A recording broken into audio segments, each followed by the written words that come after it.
to do with that. I thought you were going to organize this, but it is great to be here in Westwood for the premiere of Freebirds, and very excited to be here, and hang on to your nuggets. This is a good movie.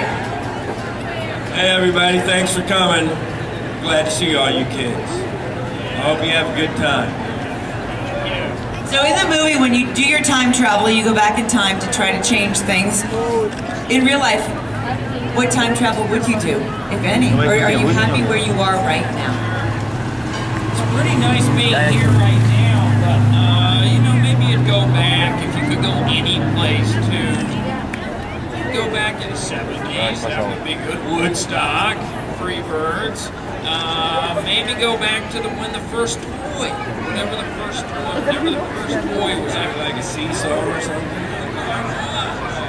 And then maybe go into the